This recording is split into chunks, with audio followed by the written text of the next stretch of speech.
नमस्कार, inside story देख रहे हैं आप। मैं हूं आशुकेश तिवारी, मेरे साथ है वरिष्ठ पत्रकार और मेरे सहयोगी संजीव त्रिवेदी। और आज बात एक बार फिर से ईवीएम वर्सेस बैलेट पेपर की। महाराष्ट्र में चुनाव खत्म हो गए हैं, लेकिन ऐसा नजर नहीं आता कि चुनाव खत्म हो गए हैं। एक बार फिर से विपक्षी गठबंधन इंडिया या फिर आप एमवीए कह लीजिए, महाविकास आघाड़ी को एक मौका मिल गया है फिर से ईवीएम को घेरने का। वो मौका किसने दिया है? मरकड़वाड़ी गांव ने। एक छोटा सा गांव है, सोलापुर जिले के मलाशिरस विधानसभा क्षेत्र में आता है। 2000 के आसपास यहाँ पे मतदाता हैं और उन्होंने जो वोट किया है, उनका ये कहना है कि उन्होंने जिसको वोट किया है वो वोट उसको नहीं गया है। और उन्होंने वहाँ पे बैलेट पेपर से वोटिंग की मांग कर दी और इस मांग को ठुकरा दिया गया। और इसके बाद से इसी मांग को अब विपक्ष ने पकड़ लिया है और इसी मांग के जरिए वो सरकार को ईवीएम पे घेरना चाहती है। तो सर, क्या ऐसा बोले कि बस एक चिंगारी की चाहत थी, वो अब मिल चुकी है इस गांव से, और अब इसी गांव को लेकर के जो विपक्षी गठबंधन है वो ईवीएम को एक बहुत बड़े मुद्दे में तब्दील करने वाला है? आशुकेश, देखिए, ऐसा है कि आज महाराष्ट्र से आपको दो तस्वीरें मिल रही हैं। वो दो तस्वीर जो कि आज की तारीख में ईवीएम बनाम बैलेट पेपर की कहानी को बयां करते हैं देश के सामने। और यहाँ से बात किस ओर जाती है, ये महाराष्ट्र तय करने वाला है। जहां तक सवाल ईवीएम का है, उसके नतीजे के तौर पर पहली तस्वीर है जिसमें कि सदन यानी कि विधानसभा सत्र लगा हुआ है। लोग बाग शपथ ले रहे हैं और नए मुख्यमंत्री के तौर पर देवेंद्र फडणवीस अपने मंत्रिमंडल को बनाने की तैयारी कर रहे हैं। वहीं दूसरी तरफ तस्वीर आ रही है मुंबई से करीब 450 किलोमीटर दूर शोलापुर के गांव मरकड़वाड़ी से। ये मरकड़वाड़ी एक फ्लैश पॉइंट की तरह हो गया है। एक छोटा सा गांव फ्लैश पॉइंट कैसे हो सकता है, जहां तक सवाल ईवीएम बनाम बैलेट का है। तो कुछ ऐसे हुआ है कि ईवीएम को लेकर के एक असंतोष विधानसभा चुनाव के नतीजों के बाद देखने को सामने आया। और लोगों का ये कहना है कि ये जो नतीजे आए, इसकी अपेक्षा लोगों को नहीं थी। ऐसा राजनीतिक दल जो हार गए वो कहते हैं। और एक विधानसभा मालशिरस है, शोलापुर में आता है। वो मालशिरस में जीत हालांकि एनसीपी शरद पवार के उम्मीदवार उत्तम राव की हुई है। लेकिन उत्तम राव एक गांव पहुंचे जिस गांव में उन्होंने बहुत काम किया था और जहां के लोगों को उन्होंने बहुत मदद किया था। और उन्हें उम्मीद थी कि 10% वोट हमें इस गांव से मिलेगा। उस गांव का नाम मरकड़वाड़ी। मरकड़वाड़ी में भारतीय जनता पार्टी के जो कैंडिडेट थे वो जाते नहीं थे और उम्मीद ये की जा रही थी कि जो 2000 वोट है वहां पर, उसमें जितने भी वोट डलेंगे वो ज्यादातर वोट जो है वो उत्तम राव को मिलेंगे, एनसीपी के उम्मीदवार को मिलेंगे। एनसीपी के उम्मीदवार चुनाव जीत गए 13,000 मतों से। लेकिन फिर भी वो उस गांव गए, और वो इसलिए उस गांव गए क्योंकि वहां जो 1800 मतों में उन्हें 800 ही मत आए। और भारतीय जनता पार्टी के उम्मीदवार जो उस गांव में नहीं जाते थे, जिससे कि गांव वाले नाराज थे, उन्हें 1000 मत मिले। तो उत्तम राव नाराज हुए। वो उस गांव पहुंचे, गांव वालों को उन्होंने फटकारा, कहा देखो तुम्हारे बुरे वक्त में तो मैं था, लेकिन जब वोट देने की बारी आई तुमने 1000 वोट दे दिए हमारे विरोधी को। इस पर गांव वाले थोड़े दुखी हो गए। उन्होंने कहा कि हमने तो कभी आपको छोड़ा ही नहीं, हमने तो वोट दिया ही नहीं। जो राम सतपुते हैं भारतीय जनता पार्टी के उम्मीदवार जो हार गए, उन्हें तो हमने वोट दिया नहीं है, तो फिर हमारे वोट आपको क्यों नहीं पड़े। ये बात जब उन्होंने कही तो गांव वालों ने फिर एक सोचा कि झूठा कहलाने से बेहतर है कि कोई उपाय निकाला जाए, झूठे तो न कहलाए।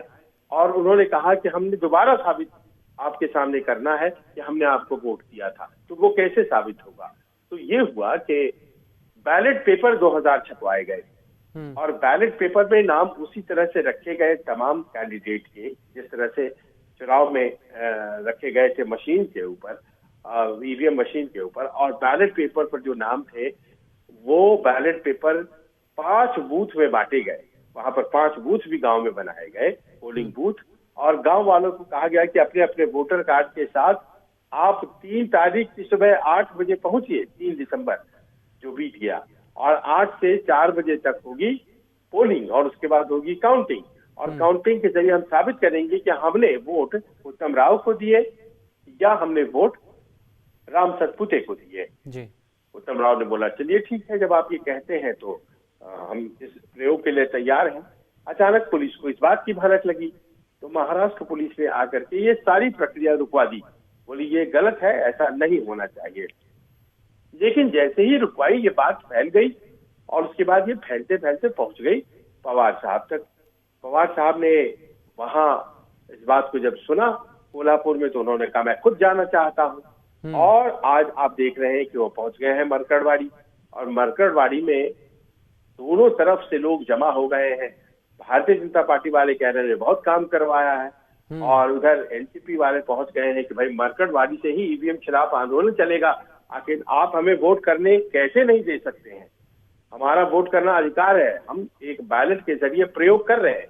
हाँ। चिंता इस बात की है कि अगर कहीं ये आंदोलन की तरह मिजाज लोगों का बन गया, कि फैल गया कि हम जब भी वोट डालेंगे ईवीएम से, तो हम एक वोट जो है वो बैलेट का भी डालेंगे, प्राइवेट तरीके से हम देखेंगे, तो ये बहुत गड़बड़ हो जाएगी। जो वैधता है चुनाव आयोग की वो चैलेंज हो जाएगी।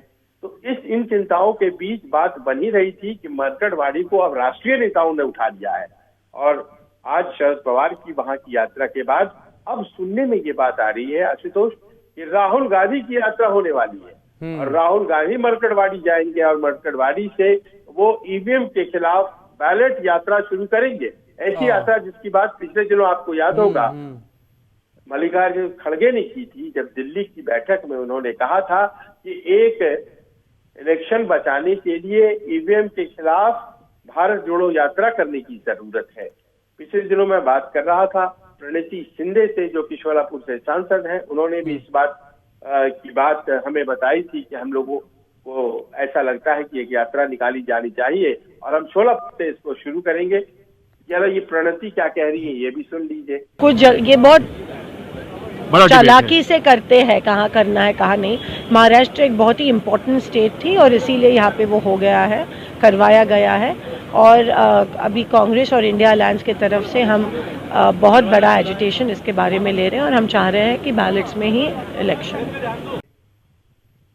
तो देखिए, प्रणति की बातों से ही साबित था कि कुछ न कुछ शुरू होने जा रहा है, और अब ऐसा लगता है कि शरद पवार के बाद अगर राहुल गांधी वहां जाते हैं तो मरकड़वाड़ी गांव अपने आप में एक प्रतीक की तरह बन जाएगा, और ईवीएम बनाम बैलेट की जो बहस है और भी ज्यादा तेज हो जाएगी। लेकिन सर सवाल ये है मेरा कि अब अगर इसे बीजेपी फायदे के तौर पे देखे या नुकसान के तौर पे देखे, अगर फायदे के तौर पे देखेगी बीजेपी तो ऐसा वो कर सकती है कि ठीक है एक मॉक बैलेट पेपर चुनाव करा देते हैं। आज आदित्य ठाकरे ने भी इसी की बात की कि ठीक है आप एक मॉक बैलेट पेपर चुनाव करा के देख लीजिए, चुनावी नतीजों पे तो कुछ फर्क पड़ने वाला है नहीं। तो अगर उस बैलेट पेपर में बीजेपी के पक्ष में अगर मतें आ जाती हैं तो ये भी साफ हो जाएगा बीजेपी के लिए कहना कि हाँ भाई देखिए हमने करा के दिखा लिया, जहां आप जीतते हैं वहां ईवीएम सब कुछ ठीक है, जहां आप हार जाते हैं वहां पे ईवीएम खराब हो जाता है। लेकिन अगर वहां पे दावे अलग निकल जाते हैं, मॉक बैलेट पेपर पे चुनाव हो जाता है, तो क्या एक बहुत बड़ा आंदोलन के तौर पे इसे देखा जाएगा। और आप जो बता रहे थे कि मरकड़वाड़ी ये जो नाम ही है कि यह क्या यही आने वाले टाइम में पॉलिटिकल साइंस के स्टूडेंट्स पढ़ेंगे कि हाँ भाई यहाँ से वो आंदोलन निकला था जिसने भारतीय चुनाव को बदल के रख दिया था। आशुतोष, आपका आकलन बिल्कुल दुरुस्त है, लेकिन सत्ता पक्ष आखिरकार इस तरह के प्रयोग करेगा क्यों? वो तो मान के चलता है कि हारने के बाद ही विपक्ष जो है वो ये ईवीएम के ऊपर प्रश्न खड़े करती है, और कहीं ना कहीं तथ्यात्मक तरीके से उस बात को वो साबित करती है, ये कहते हुए कि इसी महाराष्ट्र में 6 महीने पहले जब चुनाव हुए थे लोकसभा के और महाविकास अघाड़ी की जीत हुई थी, उसमें 48 में से 31 सीटें महाविकास अघाड़ी को गई थी, तब तो ईवीएम अच्छा था। और आज जब वो हार गए हैं तो ईवीएम खराब हो गया, तो ऐसा कैसे हो सकता है? लिहाजा वो मानकर चलता है कि ईवीएम दुरुस्त है। दरअसल ये हार और जीत का मसला है। जब हार जाते हैं महाविकास अघाड़ी और यूं कह लीजिए इंडिया गठबंधन के लोग, तो उस वक्त वो ईवीएम को दोष देना शुरू कर देते हैं। इलेक्शन कमीशन भी यही मानता है, और राजीव कुमार तो कहते हैं कि कुछ तो लोग कहेंगे, लोगों का काम है कहना, क्योंकि उनको ये लगता है कि आज तक कोई साबित तो कर नहीं पाया कि ईवीएम हैक कैसे होता है, ईवीएम में गड़बड़ी कैसे होती है, और जो भी प्रश्न उठाए गए उसका वो जवाब देते रहे। अब बच जाता है क्या? न्यायालय। सुप्रीम कोर्ट ने भी कह दिया है, आप जानते हैं, सुप्रीम कोर्ट ने कहा है कि जब भी आप हारते हो तो आपको ईवीएम ये कहने का मन करता है। जब आप जीतते हैं तो कभी भी ईवीएम में खराबी की बात नहीं करते हैं। यानी कि न्यायालय से रास्ते बंद हो गए हैं, चुनाव आयोग से रास्ते बंद हो गए हैं, नतीजे गलत आ रहे हैं। लगता है ऐसा है कि वोट हमें मिले थे लेकिन हमें आए नहीं वोट।